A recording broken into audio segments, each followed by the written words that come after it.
And here we are, live on the old Facebook, the High Noon Hemp Show, every Wednesday at noon Eastern Time on the Temptations Beach Facebook page. It is season 3. We made it. We've been renewed by the higher ups for another season. I'm, of course, Joe Clare, and live from Hemp Quarters is Beach himself. Beach, how are things? High above Hemp Quarters, if you will. Things are great high above the old Temptations in Sharonville, as we say. Welcome, everyone, to episode 1 of season 3. That's right. We've put 24 of these in, if you're keeping track out there. I believe all 24 of those are close to that is on YouTube. Yes, indeed. Thanks to my partner in crime over there, Joe Clare, Hemp, a.k.a. Stoner Jesus on the old right beside me. That's right. It's the Jedi Hemp channel on YouTube, folks. If you're looking for all these luxurious high noon hemp show episodes, once again, this is season 3, episode 1. If you're keeping track, and it's a big one. It's a big one because guess what? We got a lot going on in Ohio right now when it comes to industrial hemp. We touched on SB 57, I believe it was, last week, and I want to clarify things. Shortly, I will get to where I was yesterday working with a state representative and a couple other people that have asked me to help with an industrial hemp bill. It is not SB 57. I don't have a problem with SB 57 other than it is about 50 pages too long. From reading over it. Once again, I kind of mentioned last week how I got halfway through the relisting of the controlled substance list and became very confused as to why this is in this paperwork. And so I think the one thing that I would like to go ahead and get out there with SB 57, I'm pretty sure that's right, in Ohio, is get a hold of your state representative, get a hold of everyone, get a hold of the governor, tell them that you want industrial hemp to be legalized for farmers. That's all that needs to happen. That's all that we need to do is set up the framework to get our farmers growing. Take out, again, probably 90% of what is in the current bill. To be honest with you, I can just take a big black marker to 90% of that. The first 4 pages are about industrial hemp. That's all that needs to be there. That's all it is. It just needs to be simplified to that. Get signatures on it and get it passed through then. Right now, it does look ridiculous. And I'm not worried about them defining CBD as they have. They're going to define things so that it's on paper as to what those things are and, what and who is protected by that and whatnot. It doesn't limit retail sales. I know it kind of implies that it decriminalized hemp and hemp products. I can't state again, hemp and hemp products are 100% legal in the state of Ohio, as well as 100% legal across the country. And so, the one that's and it has 2 Republican, I believe, state representatives that are bringing this particular bill forward. Again, it needs to be, and I think that hopefully before it gets much further, a lot of it gets cleaned up. We can only hope, like I said, get a hold of your state representative. Tell them that you want our farmers to be able to grow industrial hemp. And tell them that's it. That's all this SB 57 needs to do is just set up the framework through the Department of Agriculture to get us on board with the federal policies of growing industrial hemp like 41 other states. 41 other states have legalized industrial hemp.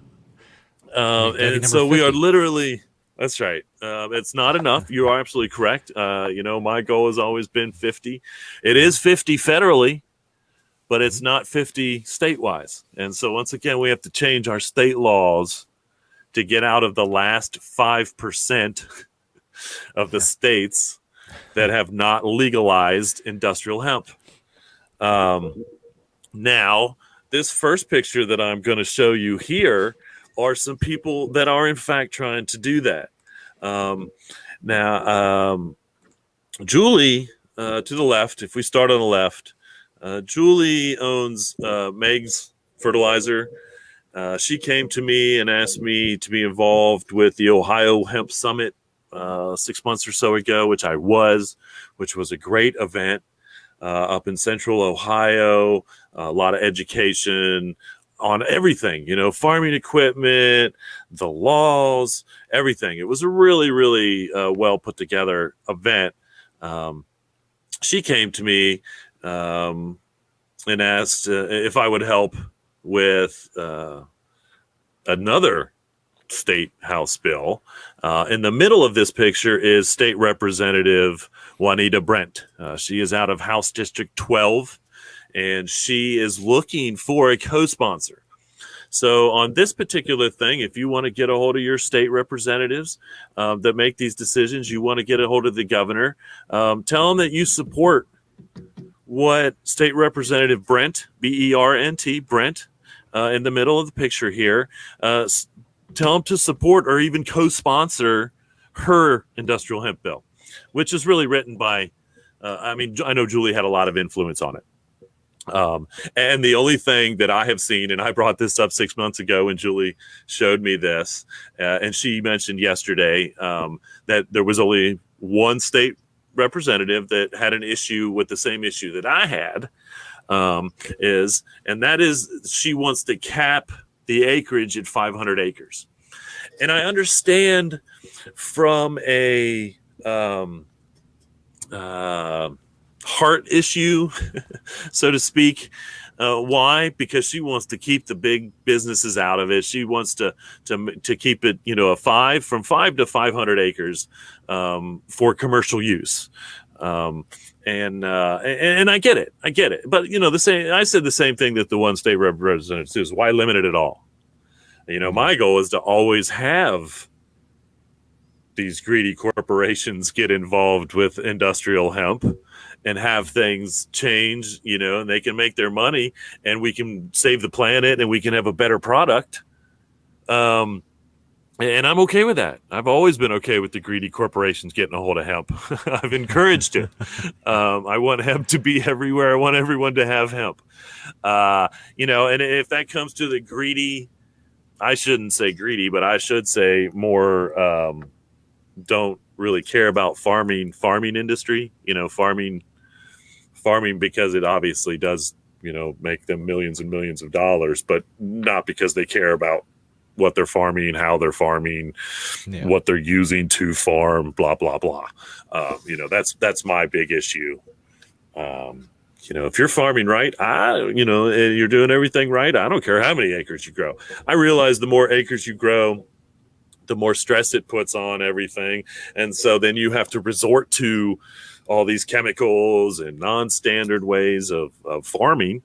But I don't believe that that's true, in a sense that I believe they've just convinced or invented that. And I watched that happen in the 80s. They invented that mentality of farming in the 80s as the corporations started coming along and getting more involved in farming and blah, blah, blah. Industrial hemp doesn't really have that problem. To be honest with you, other than there are some chemicals, there's more chemicals being used for the flower / CBD production of industrial hemp, which in fact is driving the industrial hemp movement in the United States and across the country. That's the same place, by the way, the United States and across the country for me. just to clarify, I'm starting to repeat things. I think I've watched almost too much of #45. Anyway, and so, in Kentucky, a lot of their acres is CBD. So I get that there may be more things to pay attention to as to the chemicals, the herbicides and the pesticides that they're using. Now, when it comes to the grain, the grain needs no herbicides or pesticides. Anything that affects the plant as far as pests, it jumps up out of the ground so fast that it kills out most weeds. Naturally, and any pests, even your spider mites are your problem with your flowers in your CBD industry in the small things. Even those things don't affect the grain industry. They can, you could have a spider mite infestation, but it doesn't affect the grain at the end of the crop. And so there's one in history, I believe there was one documented case of some type of weird boar that got into some fields of hemp over in Europe like hundreds of years ago, but that's the only case that we know of. So it doesn't require any herbicides or pesticides. There would be no reason to add those other than if you want to be dumb and have some chemical company convince you that you need to use this stuff because they tell you do. But honestly, you don't. That was something that I kind of the other thing I kind of finished up my little speech yesterday. As I got 5 minutes to address everyone that was there, and I did a brief synopsis of the paper that they're providing. I mentioned the paper that I wrote. It's a 2-page paper on the uses and history of hemp, which they already need more copies of. I sent them 160 on hemp paper, and they already need more copies because everyone loves the information, but they really love the fact it's on hemp paper too, and so. That's great. But, I kind of finished my speech by saying, when we went through the first fields in Kentucky, we talked to traditional farmers, but we also, there's more young people that are getting into farming and getting into industrial hemp.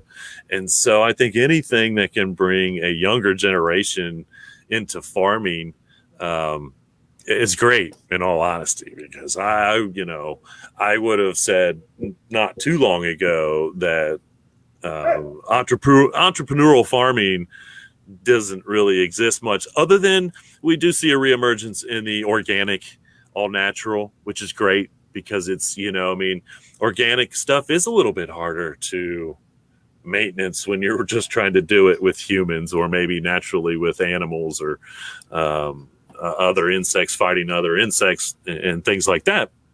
But again, it's labor intensive, organic, and it's, that's the way it should be. It's always been labor intensive because guess what? We've always done it as humans. Up until a couple hundred years ago when we started building these machines that made it a little easier for the most part. Of course, we used animals. We domesticated animals as we domesticated food crops. And so, there was some human or animal driven machinery, I should say, out there. But we've kind of lost touch with it. And again, I want to eat clean food. I'm willing to pay more to have a human do the best they can to not put any chemicals on a plant and eat it. And I think that should be the goal.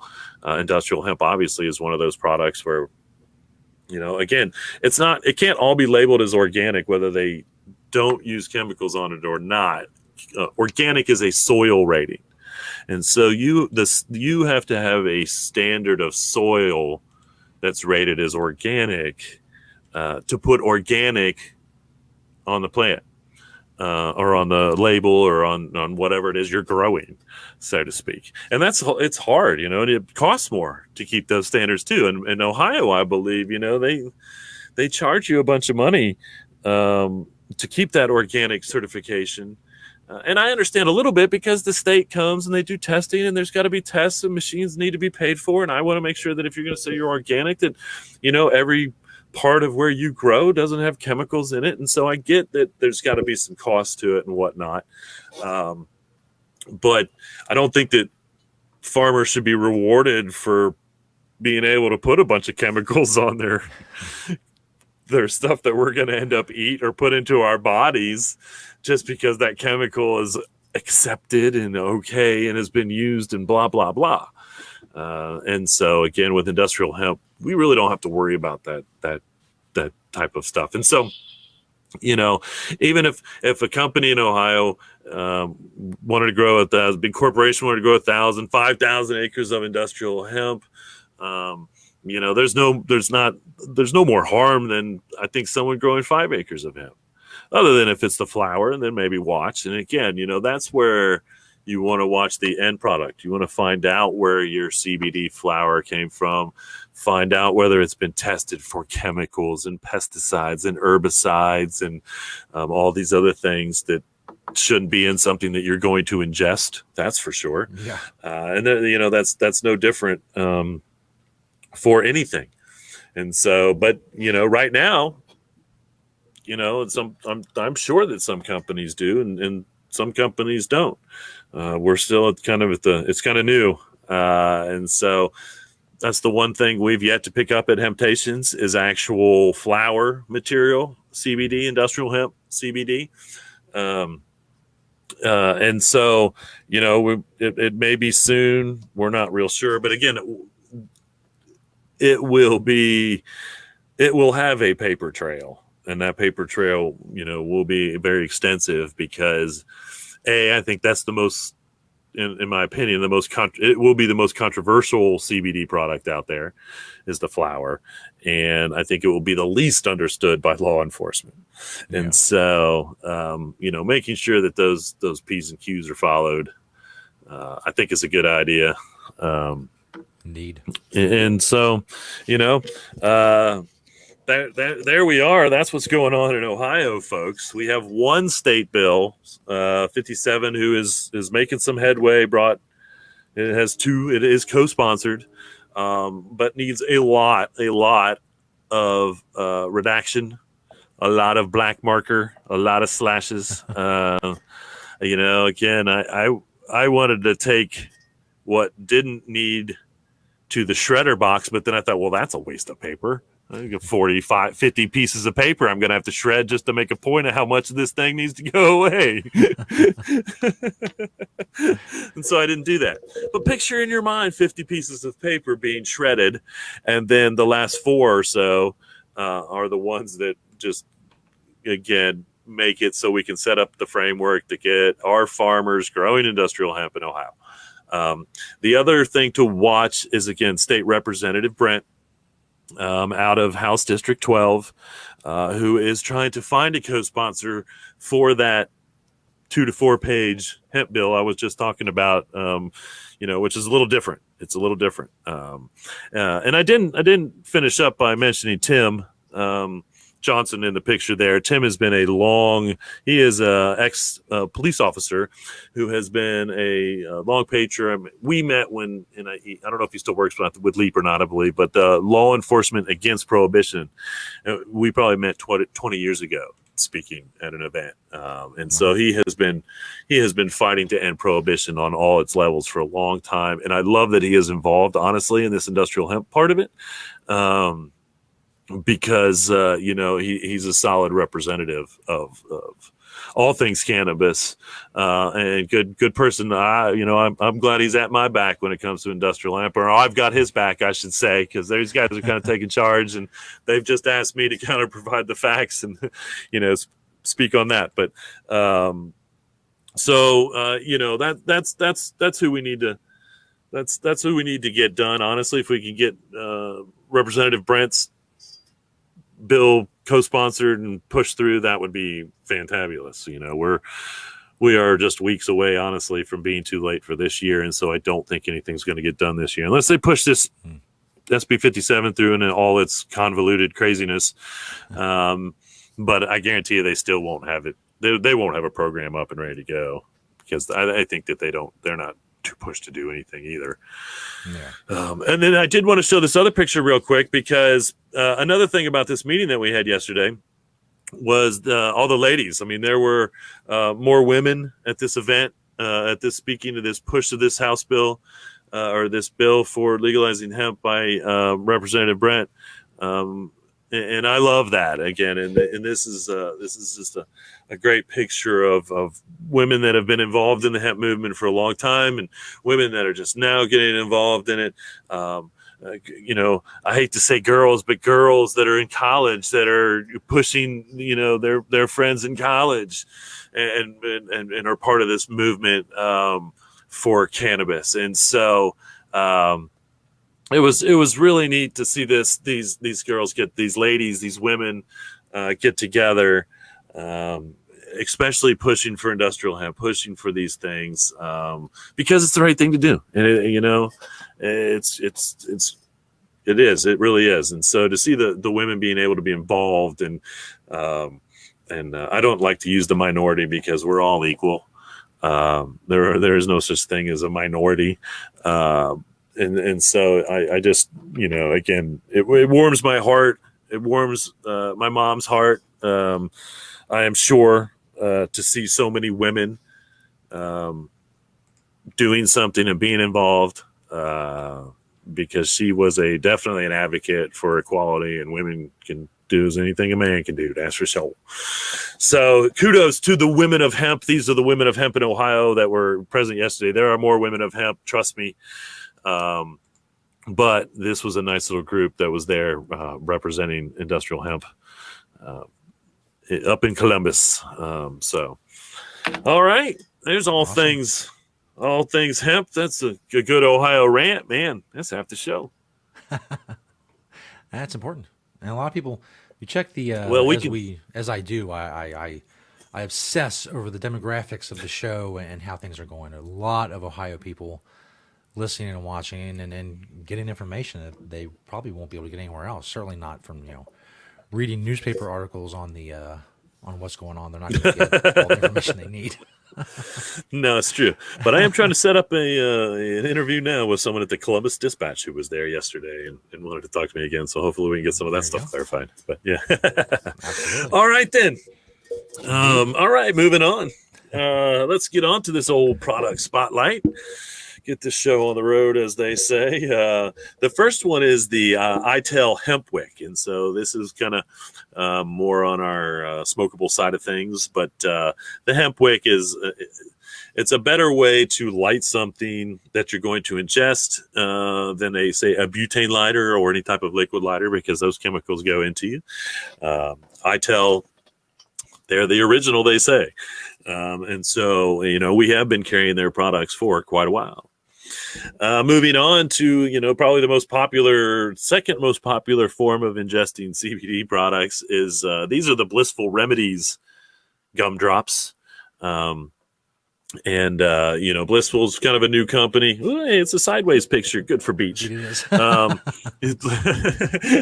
Blissful's a company. We get kratom and CBD stuff from them, and the CBD gummies. The gummies are a way. People really like the gummies because, again, you know exactly what your dosage is with each gummy there. And so that's another reason why they like it. And speaking of gummies, the next company in itself is they also supply some of our gummies. They have a line of all natural gummies. Also, they also coming in sideways again. Hey, we're only, this is only episode 1 of season 3, folks. So just because the pictures are sideways. Anyway, trust me, the products are all straight up and down on the shelves. I swear. But anyway, we got the Funky Farms, and we do all the Funky Farms in the sideways picture here between the gummies and the like energy mix, dry, you put it in your water, the vape, pre-filled vape pens. And again, these guys are doing their best to provide an all natural, no artificial colors, no artificial flavorings, things like that. And so, they're really trying to watch their standards. Another reason why I kind of like them as a company that we picked up, and you picking up more of their products recently, the Funky Farms. And I think I might have messed something up because what is the next product of the day? Oh, the postcards. I have my list is wrong in front of me, folks, but it's we have had these postcards for a very long time. These were made by hemptrivia.com, which I don't believe exists anymore. And so if you try to go to hemptrivia.com, I don't believe it's a website. But these are just some fun little postcards that have hemp facts on the one side, and then obviously you can send them to a friend on the other side. I have no idea how much they are. And they are kind of collector's items, but they are kind of fun because they have been around again. Been around for a long time. We've had these, and again, I don't think the website exists anymore even. So There you go. Come in, get a hemp postcard. That's the selection in Sharonville. Most of the selection that you see in the pictures is from Sharonville, if it's on the shelves, just because I sit high above Sharonville. Very convenient. And it's very convenient for me to just go down and take the pictures. So that's where they come from. So that's the 4 from the store, as we say. Now we have 1 from my door. And of course, I eat hemp foods all day long. And our shelves at home are full of hemp foods, from hemp pasta, hemp flour, hemp this, hemp that. These are just a couple that I actually have sitting on my desk that I tend to snack on throughout the day. The Navitas on the left there, those were the snacks that they actually had in the hotel room that we could buy in the hotel room when I was in Washington. And Nature's Path has been around for a long time, and they've had hemp oatmeal in the past. I don't know if they still do that, but they do the hemp hearts granola, which I really like. It's really good to snack on. And so that's a couple things from the old hemp door kitchen, so to speak, when it comes to the old beach. Even more convenient right there at the desk for the picture. Even more convenient at the desk, at home on the shelves. But once again, eating daily when it comes to hemp foods. In fact, I should have posted the other picture I have of the hemp snack I just came up with recently. That'll be next week. So another hemp food idea coming next week to the product spotlight. 4 from the door, 1 from my kitchen door. 4 from the store, 1 from my kitchen door. There you have it. There you go. Which segues easily into now season 3 of the greatest single segment in Facebook video history. Some of you may want to argue with me about that. I don't care. I'll ignore you. I know I'm right, and I don't care what you think about it. It's the best thing to ever happen on Facebook is the beachwear segment. So, Beach, what are you wearing today? Well, folks, if you woke up this morning, you said, Beach, what is this theme, and are we going to get it into it? And what are you wearing, Beach? Then guess what? Today is the day. They are all wondering, today is the day. Today's day, and what am I wearing? It happens to be violet. I like to call it purple, my second favorite color on the planet. But it is officially called violet on the color scheme, and it's important on the visible color scheme. And it's important that I mention that because it is also 420 on the color, on the visible light scale. Wow, that is right. I did not know that. The violet is at 420 nanometer. There's some type of nano reading or something, but that's its official number, 420. And so it is also associated as one of the 7 colors. That's right. We're on the 7th color of our 7th color challenge of what we like to call a rainbow. And after I go through the outfit, we're going to try to post a picture of the 7 colors of the rainbow in hemp.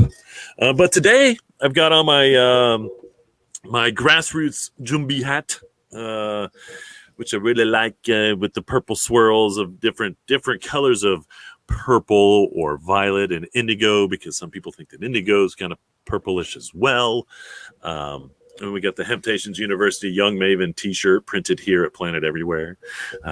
My Kentucky Hemp Outfitters, I know usually, it's a bad example to show a torn or ripped or a defective product, so to speak, when you're bragging about something. But I want to tell you that this particular tear happened, and you can see that it actually came out. It didn't tear it's not like the material broke down. I had the dog tied to me when she was a puppy. So this happened 6 years ago. That she pulled that one piece of belt loop out 6 years ago. And I still wear these with pride because, again, I've been wearing them, semi-regularly for 6 years, and they still look great other than the pieces pulled out. So anyway. It looks like a gunshot. Just tell people you got shot. That'd be cool. I got shot. Be a cool story. And they'd be like, why'd somebody shoot you in the ass, Beach? I was like, because I was running away. It was a hemp argument. They lost, and they took it out on me. One of our That's right. One of our old jokes when we used to paintball was nothing says shoot them in the ass like them running away. Anyway, and then we get the old Hemptopia briefs. You can see that I've pulled my pants all the way up to show off my Satori knee-high purple violet hemp Nice. leaf socks, so to speak. And so on a nice cold day, you can get your knee high. For the girls, these knee high socks may go all the way up. They might be thigh high because my knees are pretty up there. And so, ladies, that might be a great sock to go all the way up underneath a knee high skirt.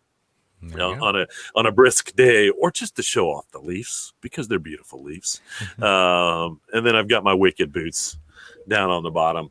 Yes. So if you were wondering what was the theme, Beach, what's the theme deal, and what are you wearing? Now you know. There it is. The old Roy G. Biv, as they say, red, orange, yellow, green, blue, indigo, violet. I tried to get as close as I could. All hemp clothing, and all those beautiful colors.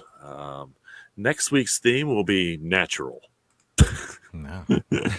No, we'll see. I probably will start with the naturals, browns, maybe move into the blacks, all the colors that I haven't touched on in the rainbow. How about that? But anyway, I think that's a great start to season 3. Absolutely. To end the rainbow theme. Get this rainbow of colors, rainbow of beaches out there. How about that? Rainbow of beaches. Wow. Man, that's a t-shirt. I love that. Rainbow of beaches. I don't know if it should be pictures of me, but I do love the idea of a t-shirt and rainbows of beaches. Anyway. There are better beaches than I, looking wise. Anyway, there you have it, folks. What are you wearing? The rainbow event is done. We'll get those pictures out on the old Facebook for you. Enjoy as well. Moving on to the news segment. Not a whole lot of news going on out there, other than the Kentucky Hemp Industry Association meeting in Bowling Green tomorrow is sold out. So if you didn't get a ticket, you ain't going. Nope. If you ain't got 50 cents, then you don't get no Coke. Waited too long. That's a Caddyshack reference. I'm sorry, folks. Man, I'm making some references. Anyway, and so good for them. I've been talking about it. I've been telling you for weeks, get there. And apparently maybe some people even listen because it is a sold-out event. And so, good for them. Again, Kentucky's going nuts with hemp, and I love it.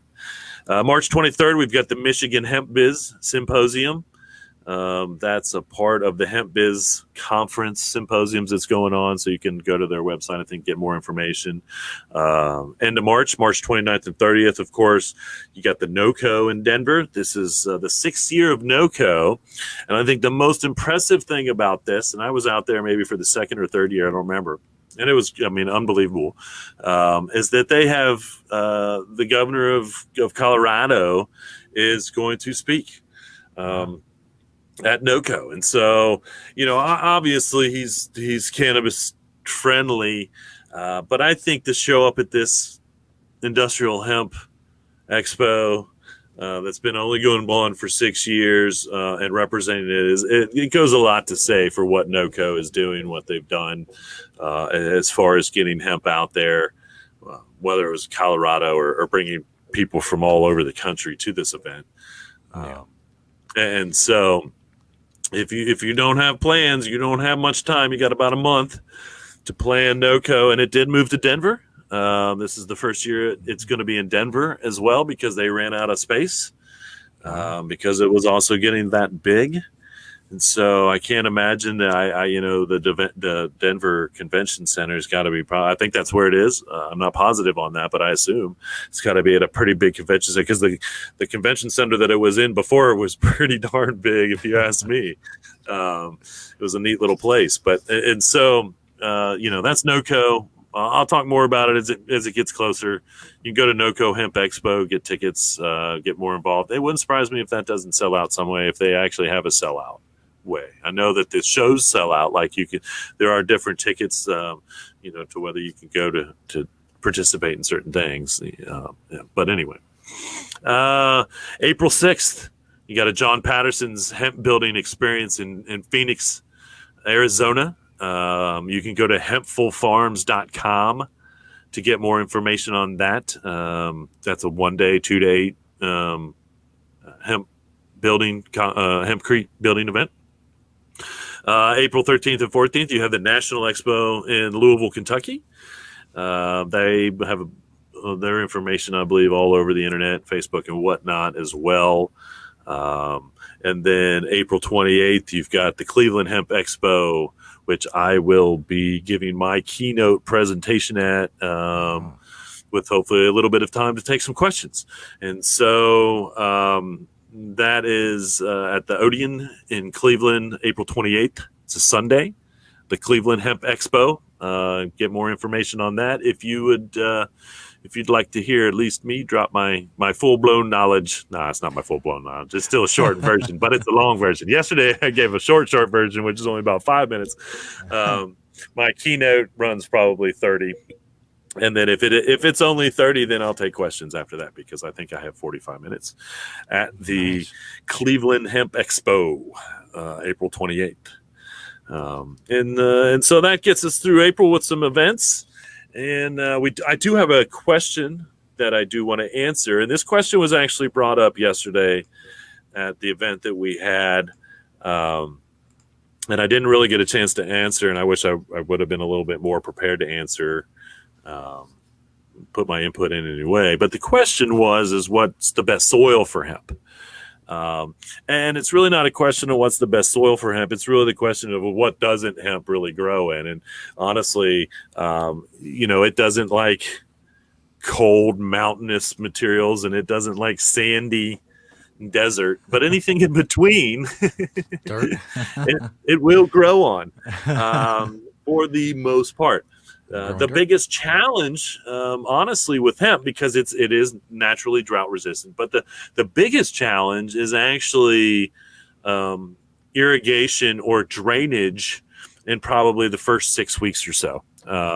If anything threatens the crop as to survival or being growing to adulthood, so to speak, it's too much water, standing water, or too much water early, or possibly not enough water early. And that's only the first 6 to 8 weeks. Once it gets that 8 weeks, 10 weeks period, it can handle a little bit of drought, and it'll take all the water you want to send it. It gets 10 weeks old. You could probably put it in a pond, and it would grow like rice. Honestly, no, I don't know if that's true or not. I don't want to go that far, but I will say that yes, early in, and that's obviously that's true with a lot of plants that are grown from seed, because it causes root rot is what happens in any agricultural crop that gets too much water too early, gets root rot, and bam, could be done. A lot of times when that happens, it can be saved in a sense that you can maybe replace that, those plants you might have lost, pushing it maturity back a little bit. But that's what happens in agriculture, period, is too much water causes root rot, makes it very difficult. But once industrial hemp gets to that maturity, it will pretty much take all the water that you want. It wants good drainage, but it'll sop it up. It's got that real long taproot that goes down almost as long as it grows tall. And so it'll keep looking for water and nutrients as deep as it can get into the soil. And so again, it does grow in most, and if you tend the soil at all, Ohio is kind of a clay kind of, it's not the best natural soil for growing, but of course, we're a huge agricultural state. And I can tell you, man, the dirt that we grow in Ohio, for the most part, has been tilled so many times that it doesn't matter. It will grow anywhere. And again, you'd rotate it with the plants that like nitrogen because it likes nitrogen. And so if you're going to use it as a rotation crop in Ohio, you would rotate it with the plants that would need nitrogen. And so one year it's industrial hemp, the next year it's a plant that doesn't need nitrogen, like corn. It rotates well with corn. It doesn't rotate well with soy because soy is a very nitrogen driven plant as well. And so but my goal is to replace a lot of the soy out there that is controlled by the masters of corporate farming with industrial hemp. Masters of soy. That would have been awesome. They are the masters of soy in a bad way. the evil masters of soy. And I won't mention their name because the lawyer would be standing outside my door within minutes. No. That's right. Don't badmouth the masters of soy. Do not badmouth the evil masters of soy. But all that soy is being grown in Ohio, and I can tell you there's a lot of soy grown in Ohio. Yes, sir.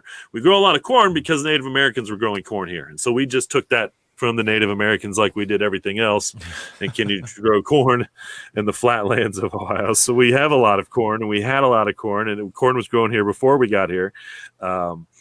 Soy is brand new, and there's a lot of it. And we could get rid of all of it and grow industrial hemp, and the farmers would probably make more money. It's a healthier protein food source. It's a more digestible vegetable, plant-based, I should say, protein source. And so I think, if I can push Ohio farmers to do it for any reason, it would be to just replace their soy and see what they can get out of it for a food crop, the grain. Yeah. And so, we'll see. But Ohio's got all the right land and all the right things already set up to just move it in. Replace it with a little bit to start if you want or whatever. Start from fresh like a lot of people want to do. Either way. And so there you go. The best soil is just about any soil other than obviously your desert, your mountain, the extreme conditions, more or less. But it can in the long run do well under the drought, and it will take all the water and end up with a bonus plant if you get one of those wet summers. Well, we had a freeze. So there we go. Now you're back. All right, we're back. The show was trying to cut us off before I was about to end the show. The show tried to end itself. How about that? Well, before that can happen again, thanks everybody for watching season 3, episode 1. As we say in our world, reduce, reuse, recycle, make everything else out of hemp. Having temptations. See y'all next week.